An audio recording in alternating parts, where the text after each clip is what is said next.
War rages across the mortal realms.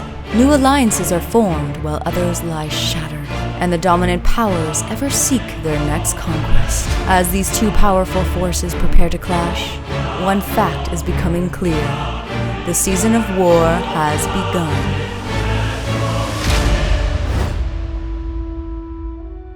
This battle is brought to you by our channel members and FLGS partners, Warpfire Minis and X-Planet. Hello and welcome to Season of War! Today we are excited to bring you another game of Age of Sigmar. Ryan, you're bringing out your Nurgle for the first time in a while? Yes. I guess it has been a while, hasn't it? Yep, it's been a minute, but I'm excited to be playing Daughters of Khaine against them. We did put up a vote for my army, and actually Lumineth won the vote and Daughters came in a close second. But after a long day of work and parenting, I do not have the mental capacity to play Lumineth right now. So we're going with Daughters of Khaine. We'll bring Lumineth out for another game soon, but they were also, part of the reason is also they were just on the channel. At the time of recording this, I'm literally finished editing the battle report today, so we haven't played Daughters in a while, so we defaulted to option number 2, but we'll get the Lumineth out with Techless again soon. But Ryan, the mission we're playing today is the Frigid Zephyr, with hold 1, hold 2, hold more, with 3 objectives on a diagonal across the battlefield. This is going to be interesting because while we've played this mission a number of times, it's the first time we've played it with shooting armies.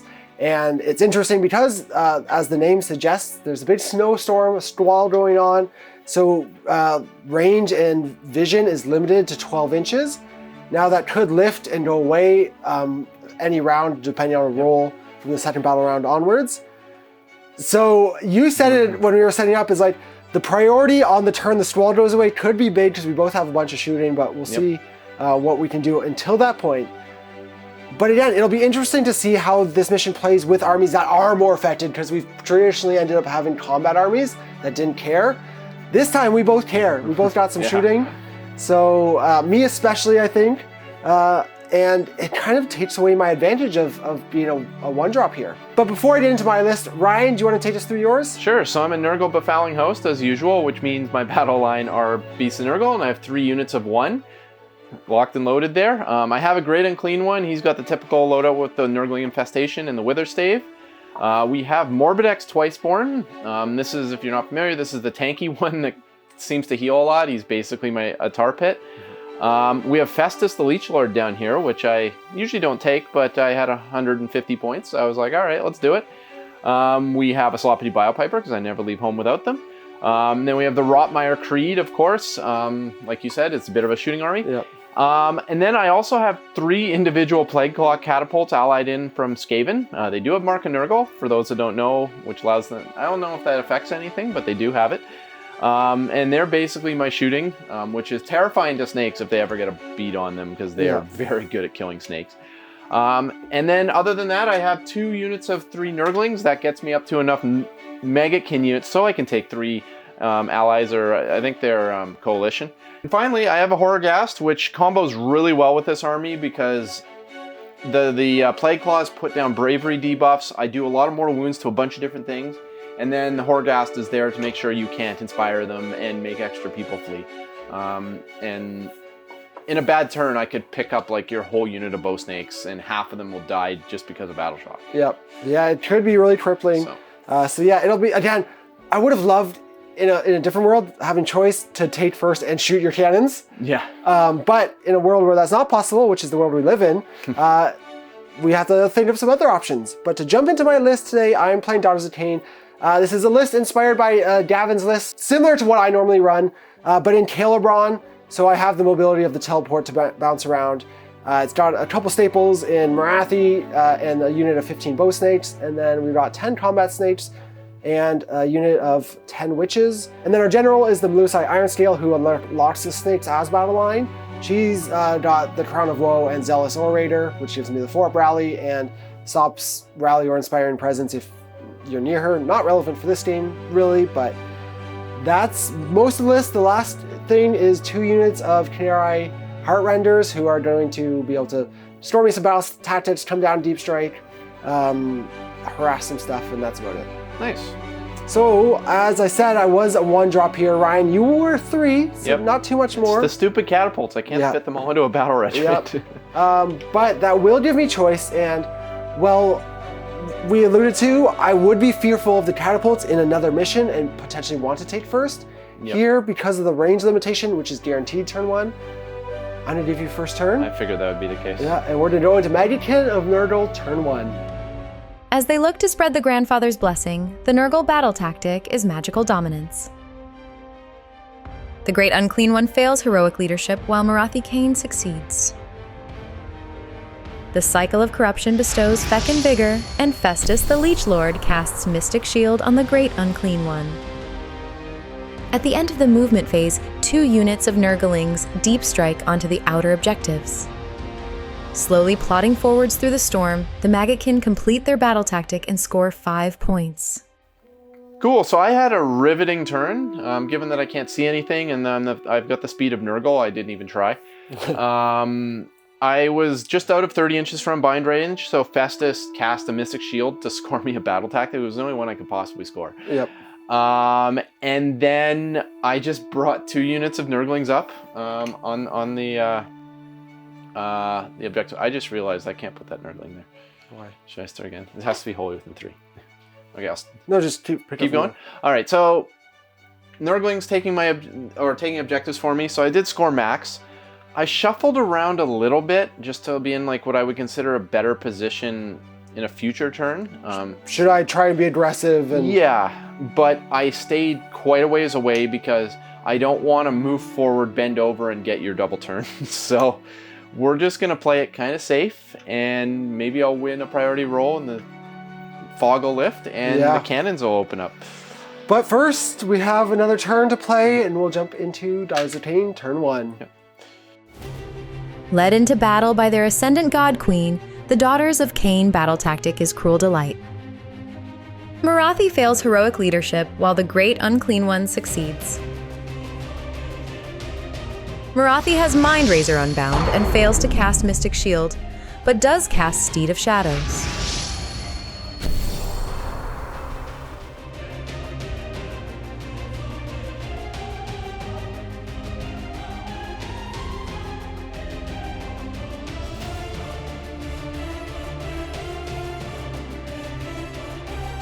One unit of Khaine uses all-out attack, and the Heartrenders deal a combined 6 damage to the Nurglings.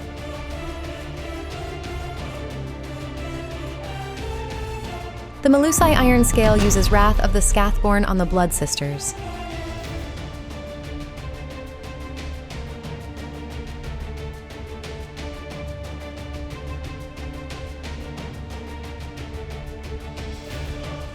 The Blood Sisters then attack and deal over 20 damage to take out the Nurglings.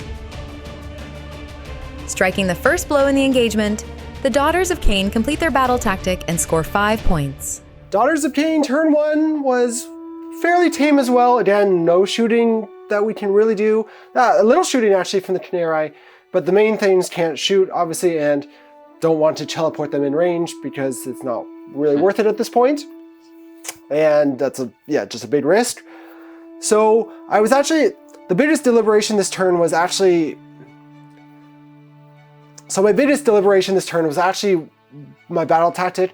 Could have easily done Intimidate. You were in range, so I couldn't do Magical Dominance.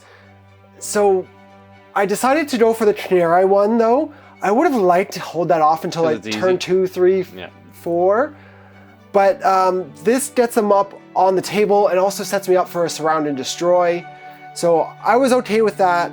And I have enough battle tactics that even if I can't do the one to have 2 Khaine in your zone, it's not the end of the world. Oh, that might be a generic.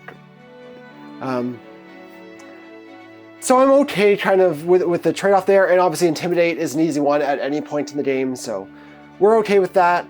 I've got my 10 Witches and Morathi sitting in the middle, inviting you to come in, and I've actually taken both the flank objectives, one with my sisters, one with my Blood Sisters, and the other one, I left 3 Khaine on here, taking it from your 2 Nerdlings. I didn't need to take control of it, but the reason to do this is A, hoping the Squall stays. you're gonna have to invest resources to come over here and take it back, which isn't necessarily where they want to be. So try and just pull you out of position a little bit, one way or another, or make you run something, or just kind of mess with you a little bit to take that back, make you put in some effort. But otherwise, again, fairly tame of a turn. Didn't get Mind Razor off, and failed Mystic Shield, but that's... Mind Razor didn't really matter. Yes, no, it didn't matter here, but... Believe it or not, they can kill 3 Nurgling. They can. That will, Ryan, though, send us into priority, and we choose who goes first before knowing about the storm. Yeah, which is spicy. Oh, I rolled my typical 1. Oh, that's a 2. That's all I needed against Ryan. So, Ryan, I'm going to give you the turn here.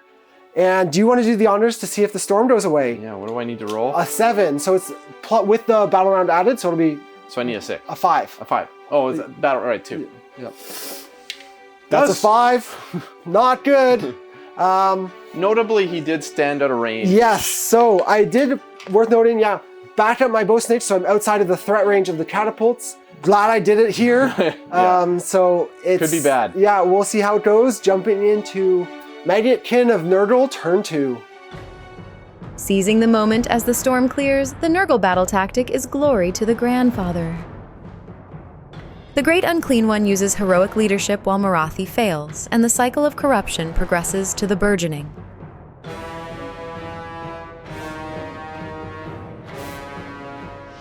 The Great Unclean One casts Mystic Shield in the Horrorghast. Then Festus fails to cast Gift of Disease.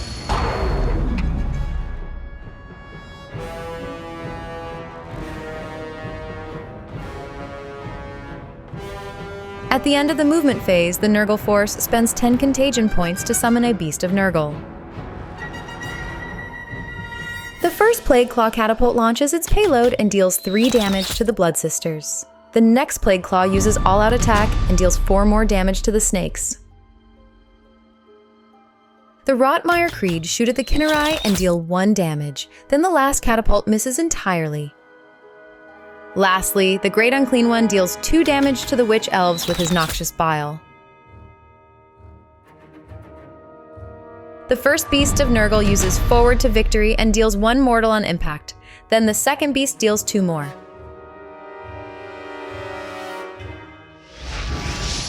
The Great Unclean One fails Mountain of Loathsome Flesh, while the Shadow Queen roars the Beast of Nurgle. The Sloppity Bile Piper performs his hit single, "Early one evening, my pustule was seeping."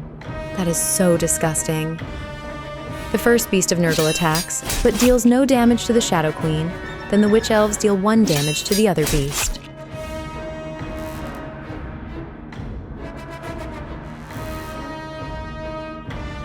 The Great Unclean One attacks and finishes off the witches. Then the Shadow Queen fights, but she only deals 7 damage to the Beast of Nurgle.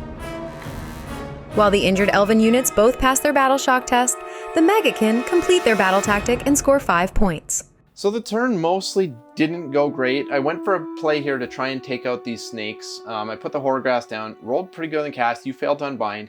Yep. So I was set up. He couldn't rally or inspire or anything, and I was about to lose a ton. Well, the combo is with the catapults. First catapult shoots. This is the 2d6 one. Hits wounds, gets through your armor, and then I rolled a 3 for damage. On 2d6. On 2d6. Because at the time there were 10 or more models. So that's just enough to bring you below 10 to disable the other one's 2d6, but does like no damage. Yeah. Other one shot, picked up a couple, but you made just enough ward save. Made 1 ward save, so I only lost 3 dice. Only lost 3. Battle Shock came in, even though he was -2 bravery, he had to roll 1 to 3 and they were fine. If he rolled more than 3, they'd be losing a bunch because of the Horrorghast. Yeah. He rolled the 3. With a potential maximum of 6 there, even only killing 3, 6 trigger flat. Yeah, so that was really bad. I was expecting to mostly clean up this unit or possibly completely clean it up depending on the dice roll. And instead, you've got pretty much the whole unit still alive.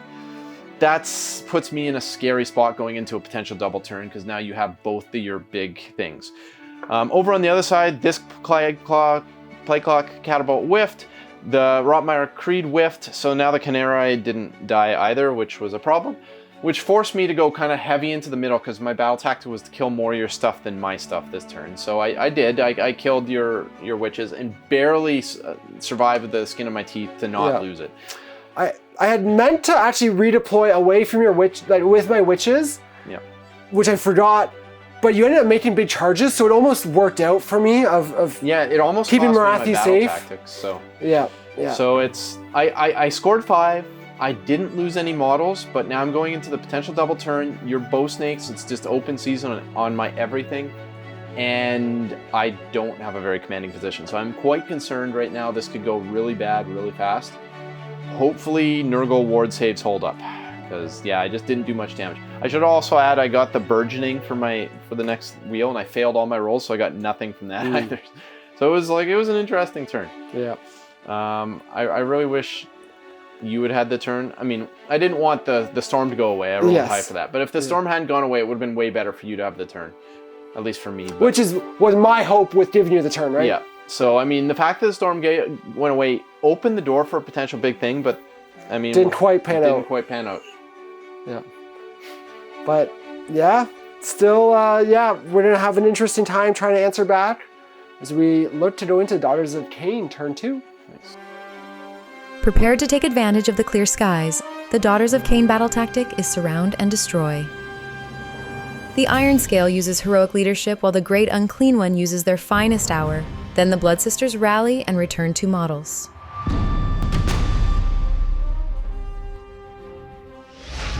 Marathi fails to cast Steed of Shadows and the Withering, but does cast Mind Razor on the Shadow Queen.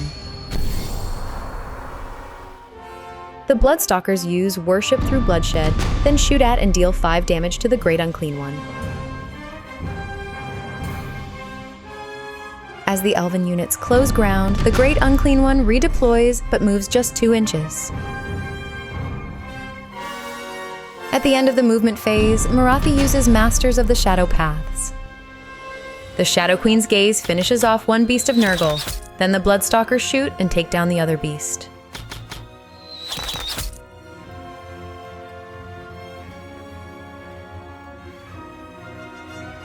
Lastly, the Khaine target the Rotmire Creed, dealing 3 damage to them. The Shadow Queen titanically duels and the Great Unclean One uses Mountain of Loathsome Flesh, which deals 4 mortal wounds. The Sloppity Bile Piper plays, "My love is like a ripe, ripe fart." Then the Blood Sisters start off the fighting and deal a total of 5 damage to the Great Unclean One. The Great Unclean One splits its attacks, dealing 7 damage to the Blood Sisters but failing to wound the Shadow Queen. Retaliating, the Shadow Queen uses all-out attack and finishes off the Great Unclean One. The Plague Claw Catapult deals no damage, while the Heartrenders deal 4 damage to it. The Khaine suffer 1 mortal wound from disease, and Marathi suffers 2, then the Blood Sisters flee to Battle Shock. Retaliating to devastating effect, the Daughters of Khaine complete their battle tactic and score 5 points.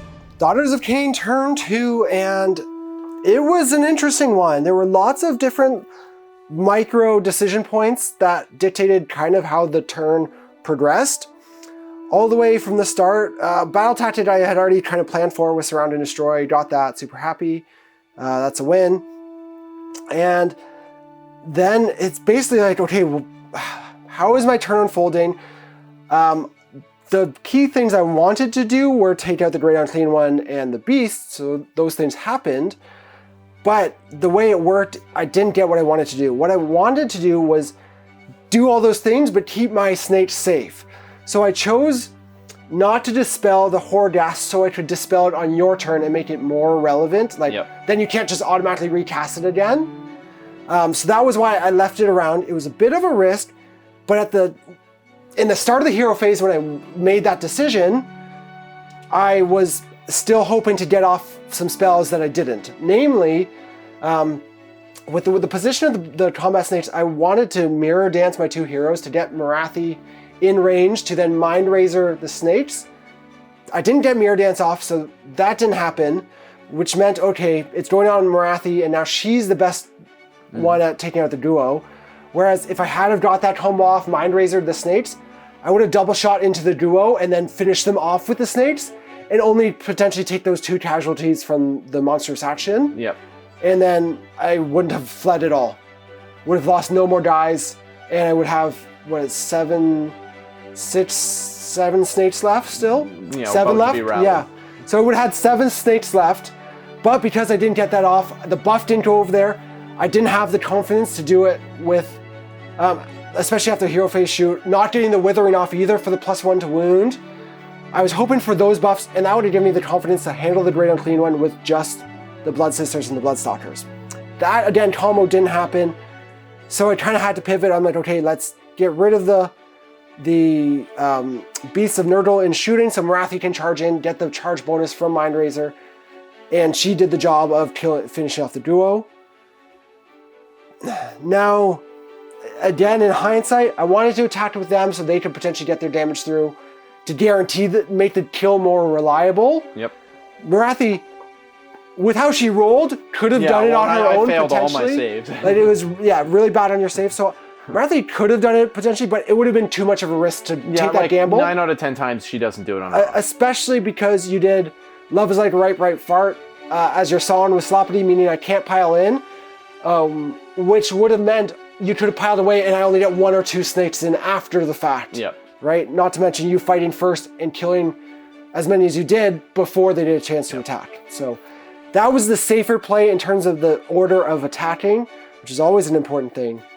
But that was kind of the big, mechanisms of the turn. He went down fighting. He took something big with him. Oh yeah, so for sure. That keeps me in the game. Yep. There was another decision point of, in hindsight, I could have potentially, if I had chose them at the start when I chose the battle tactic, teleported these guys and put my snakes at the back, and then still shot. It would have, and now this was the gamble, I moved up and left them in range to do the hero phase shooting, hoping for priority. So it's the more aggressive play, puts me in a better position if I get the prio. Oh yeah. But a worse position if I don't. So a bit of a gamble there, and I did tie up 1 Plague Catapult, which will kind of slow down your shooting a bit, but all told, there was a lot of things that the turn, like seeing how the turn played out, it could have been much different with literally just getting the 1 more spell off to swap my hero positions. Cool. But that setup, that was a lot of talking. Let's jump into priority for round 3. Oh, Brian rolls a 5 to my 4, so you have choice. I have to take it. There's no way I can take another round of bow snakes. Sounds good. So we will jump into Maggotkin of Nurgle, turn 2. Needing to recover their forces and respond, the Nurgle battle tactic is Nurture the Gnarlmaw. Morbidex fails heroic leadership while Morathi dispels the Horrorghast. Then the cycle of corruption progresses to Plague of Misery.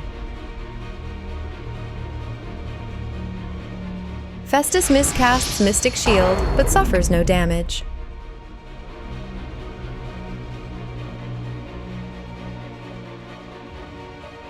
At the end of the movement phase, the Maggotkin force summons 3 Nurglings. In the shooting phase, the first Plague Claw Catapult deals 6 damage to the Bloodstalkers, then Morbidex deals 3 damage to the Shadow Queen. The second Plague Claw misses, then the Rotmere Creed deal 1 damage to the Khinnerai.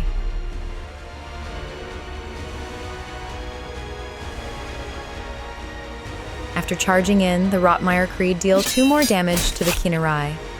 Then the last Heartrender deals 1 more damage to the Plague Claw. The lone Khinnerai dies from disease, and the Bloodstalkers use Inspiring Presence to avoid battle shock. Doing everything they can to claim objectives and remain in the fight, the Maggotkin complete their battle tactic and score 5 points. Alright, so it was an okay turn. Like, some things went okay, some things didn't go so well. I went with Nurture the Gnarlmaw because I just didn't have a lot of other good battle tactic options, which there was Khinnerai there. I picked them up. Barely, actually. It came down to disease rolls, and you needed to throw 2 6s, which you didn't. So failed. They died, but they did tie up a catapult for a turn. The other 2 catapults, this one was like an inch out of range of your big unit of bow snakes. So it just shot the hero instead, it missed. So it didn't really matter, but that could have been big. The other one popped off, sort of. It did 10 damage, but then you showed 4 6-ups. Yeah, wards. So it saved a few snakes' lives. You inspired them, not surprised. Yeah. Other than that, I didn't engage the Shadow Queen because I knew I would take 3 wounds off her just from like shooting and incidental damage, which I did. So it just made no sense for her to attack. So I just moved forward. I summoned some Nurglings. I would have preferred a Beast of Nurgle. but I only had enough to summon the Nurglings, and I did want to take this objective. Not that I needed it to score, but it puts you in a position where you have more stuff that you have to take off the board. Yeah. And Nurglings are actually quite tough relative to their cost, so it's pretty good. I failed my Mystic Shield with a miscast, which was unfortunate. I made my Disgusting Resilient, so the miscast didn't do anything. But it just means my remaining tanky monster isn't as tanky as I was hoping for on the turn. Inevitably, some big witch with a spear is coming at him. Yeah. So we'll see how that goes. Overall, I'm still scoring well. I scored max, and I have good board control, but your snapback is probably going to be pretty terrifying here. So we'll fingers crossed. That's the hope. We want to do some damage, and yeah, we'll look at what we can do going into Daughters of Khaine, turn 3. Eager to build on their momentum, the Daughters of Khaine battle tactic is Cruel Delight, and Morbidex uses their finest hour.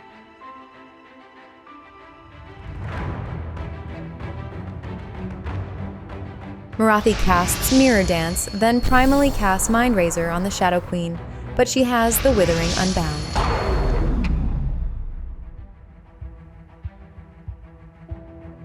The Bloodstalkers use Worship Through Bloodshed, shooting at and dealing 4 damage to Morbidex. At the end of the movement phase, the Bloodstalkers use Masters of the Shadow Paths. The Bloodstalkers launch their arrows at Morbidex, and with all-out attack they manage to take him down. The Shadow Queen misses Festus with her gaze, then the Iron Scale uses Wrath of the Scathborn on herself. The Shadow Queen stomps the Beast of Nurgle, then attacks and takes it out in combat. The Nurglings deal 1 damage to Morathi and 2 to the Iron Scale. The Daughters of Khaine heroes then retaliate and deal a combined 10 damage to the Nurglings. Taking down another key piece from their foe's remaining force, the Daughters of Khaine complete their battle tactic and score 5 points. Daughters of Khaine, turn 3, and we continue to sow devastation with a hail of arrows, with both the shooting in the hero phase and in the normal shooting phase. Yep. Because we shoot twice, because that's fair and balanced. The Bow Snakes actually took down Morbidex on their own, which is fantastic, and wasn't huge. Allowed me It cost me a Beast of Nurgle. Yeah, and I don't have a lot of stuff left. I actually would have hoped. I was hoping to go into Morbidex and kill the heroes, but I only rolled a 3 to charge. With +1, it was 4, so I was able to make that, and I had no CP left because I had gone for the run and charge over there. Because I went for Cruel Delight here with my battle tactic. I believe that's the name. The one to charge 3 Daughters of Khaine units, because I felt like that, compared to some of the other ones, would not be possible, or would only get harder and harder in the following turns. So, content with that, how everything went, can't complain. I was a little stymied and annoyed not being able to do heroic actions and stuff this turn, so I probably would have finest houred Morathi, just to guarantee the kill on Morbidex. Not but that didn't need it. I got lucky. You rolled really badly on your ward saves and shooting, so got lucky there. And it's looking good right now. We're obviously tied on points still, so I'll get my hold 2 and hold more. And we are going into round 3. That's a 4. You win priority again, Ryan. I mean, I gotta take it. Noteworthy, earlier in the game, I left my stage in shooting range, and I got a little lucky that it didn't bite me. Also, smartly leaving the Horgast up to dispel later, so that did pay off with them. Here, teleport the snakes away, so they're nice and safe. I never thought 3 catapults would not be able to draw a bead on a unit. Yeah. Well, here, they are not in range, but we're going to see what you can do. Jumping into Maggotkin of Nurgle, turn 4. Given another chance to fight on, the Nurgle battle tactic is Intimidate the Invaders. Festus fails heroic leadership while the Iron Scale succeeds.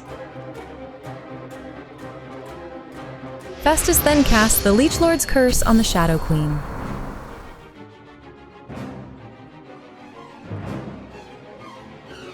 The first Plague Claw catapult deals 3 damage to the Shadow Queen. Then the other 2 catapults miss entirely. The Shadow Queen stomps, then finishes off the Beast of Nurgle when she attacks. While they grow ever more desperate, the Maggotkin complete their battle tactic, but score just 3 points. All right, well, as expected, it wasn't the most productive turn for Nurgle. he was out of range with the one thing catapults wanted to shoot. So I put one catapult into Marathai, took 3 wounds off her. That's all I can do, so that's that. Other 2 catapults tried to take that unit of Marathai. No, what are those? Medusai. No? Khaine. That unit of Khaine, and they both whiffed. Whatever, not a big deal. I wasn't too concerned about that. I charged Marathai with my 1 beast of Nurgle. I couldn't hurt her. I knew I couldn't hurt her. I was just hoping to survive, because if he survived, I would have taken the middle objective and it got me 2 more points. It was a low odds play, but it's like, at this point in the game, I need to scrape as many points as I can. Unfortunately, he did not survive. So I did not score my 5, and I lost a beast of Nurgle in the process. I mean, at this point, it was a gamble, a risk. It was the right choice. But it could have scored you 2 points and kept it. Like, yeah, and potentially tied her up as well. Yeah. So it was probably the right choice, but it wasn't a high odds play. But at this point, you don't make high odds plays because I really don't have a lot left. Yeah, scraping a little bit. Yeah, so we're probably going into the shooting gallery turn that'll end this, but we'll see how it goes. Yes, we will, as we jump into Daughters of Khaine, turn 4. Hoping to finally secure their victory, the Daughters of Khaine battle tactic is Tide of Blades. Marathi fails to cleanse herself with heroic recovery, while the Sloppity Bilepiper uses heroic leadership. Marathi casts Mind Razor on the Shadow Queen, and Black Horror of Olgu finishes off a Plague Claw catapult, but she fails to cast Steed of Shadows. The Bloodstalkers again use Worship through Bloodshed, shooting at and taking out the Sloppity Bilepiper.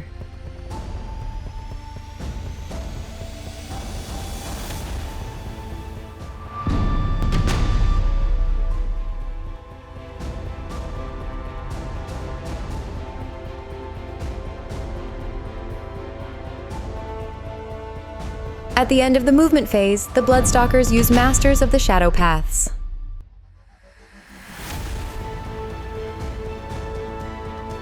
The Bloodstalkers use all-out attack and split their fire, taking down both of the remaining Plague Claw catapults.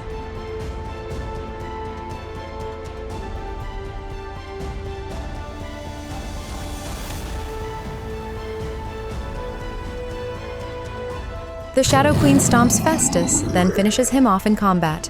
Then Marathi and the Iron Scale both suffer 1 mortal from disease. Firmly securing the battlefield, the Daughters of Khaine complete their battle tactic and score 5 points.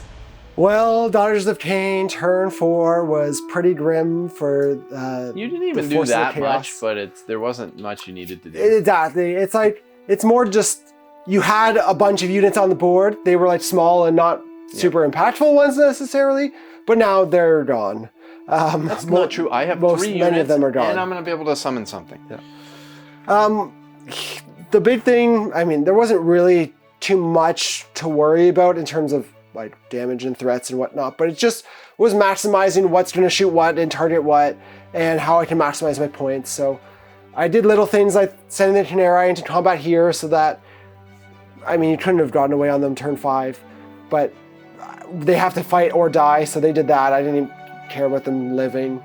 And the last thing I basically needed in this game, outside of priority determining whether you can score a couple more points,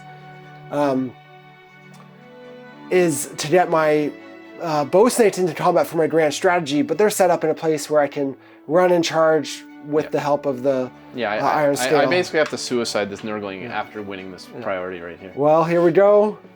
That's a 2, Ryan. I won it. All right. So I'll take the turn, but this is probably it. I think there's a decent chance that I kill Marathi this turn. With shooting and... With shooting. Shooting and disease, yeah. I would summon a unit here, and then she's probably dead, but I'd try for the 9-inch charge. Maybe I hold more. Yeah, well actually, if you saved it for the shooting, because Marathi dying if you're not on the objective doesn't matter. If you just roll a 9-inch charge, and if you get that, that'll pretty much determine... I mean, it would be over anyways, but I'd have a reroll. Would you have a reroll? You don't have a hero? I would be summoning a hero. Oh, okay. Yeah, so I would get it. I thought you were going to summon a beast. No, because I have to summon the caster hero to go to the middle to get my grand strategy with the caster. Okay. So, Some weird things here, like you have plays now. It's like if you leave the Marathi alive and shooting, your heroes have to finish her off in combat. If you're not, if you're not summoning a beast. Yeah, so it'd be. I mean, I'm not gonna win. It's just 2 points here or there. So even if you make the charge in here, get lucky and take down Marathi, you did hold 2 and more. Don't get a battle tactic. Yeah, you wouldn't. You had a long shot, but unlikely for the battle tactic. And in that case, you would get your Grand Strat if you survived my turn, which you wouldn't. From the Bosnate. So Ryan, you get 3 points on turn 5. I have Intimidate the Invader still. So basically in my turn then, I would have, depending on what happened, I have a couple plays. There's even a good chance Marathi's still alive. For your little hero to do 2 damage isn't a guarantee, let alone with an Unleash Hell and potential stuff. But anyways, between that, I'm going to get minimum 3 points, most likely 5.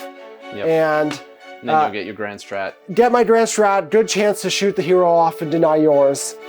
So probably 5 points for my turn in the end, and then the Grand Strategy, assuming I get in over there, which is going to be with an auto run and a run and charge, I'm going to be getting into combat there. Just at the very end. Actually, I wouldn't be able to auto run, but I would still have from an 8-inch, I would have a 4-inch charge, so I'm looking for a 3 up for my charge because I'm +1. So able to move, shoot the hero off, charge them, get the battle tactic, and or the Grand Strategy, sorry. So that would be it. And well, it was a pretty, I mean, again, Marathi goes down, the board looks pretty bare, right, of only having the Bosnates left and the hero, which is often how it looks with Daughters of Khaine. It's like, you feel like the board looks like you're in such an advantage, and then Marathi and the Shadow Queen goes down, and it's like, oh, I had 4 units, now I just have 2. But obviously the Bosnates are probably the most important one after the Shadow Queen. Yeah, well, I mean, there's really no way for me to express threat on them at all. Yeah. Like, you can stay outside of range of my 30-inch, no line of sight needed guns, and nothing else in my army can catch them. In this position, yeah. Like, there's a world in which maybe, in hindsight, if you push your catapults further forward earlier, then it's harder for me to do that and still shoot the other stuff. But then it also opens up, exactly, I can teleport behind and shoot 2 or 3 of them like it did. And the catapults are super unreliable. Like, don't get me wrong. They're scary. 300 points, I'll be fielding them almost every game. Maybe not all 3 because I have to take so many units. But having at least 1 or 2 on the board, it's worth the points every single time as far as it gives Nurgle a tool that they wouldn't otherwise have. Yep. Until that gets taken away from me, which I'm sure will happen at some point. But they're pretty good. Overall, the army is fine. It can't keep up. Like, I can't catch you. It is notable that I rolled the worst possible wheel start, so I basically had almost irrelevant wheels. Oh, no. I mean, you stopped me from doing some commands and heroic actions. Yeah, a couple things, but it's... Yep. I never got the 4-up ward, and I didn't get the +1 to disease, which are the kind of the 2 ones that swing games. And then I almost got like no disease points. I don't know. Yeah, you weren't doing a lot of damage. There was a lot of times I'd roll like 15 dice and get 0 6s. Like I hardly did any damage with disease, which is unusual. Or like generated any disease. Yeah. So those 2 things together, and I didn't spike any like crazy disgusting resilient, which sometimes can turn games. If anything, the opposite. You had couple that were underwhelming. Yeah, my monsters is what fell over. So it happens sometimes. Like it wasn't a hopeless game by any means, but it was definitely a tough slog for this army. Yeah. And I just can't catch Bosnates. They can go anywhere and be anywhere, and I'm moving 5 inches. So.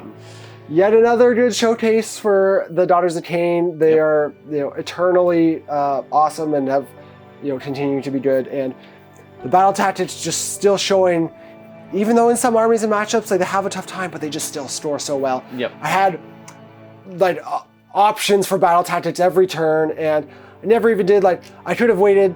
If I won that turn 5 prio, I'd do magical dominance. Yeah, I mean, I wouldn't have even needed to because intimidate's guaranteed, but.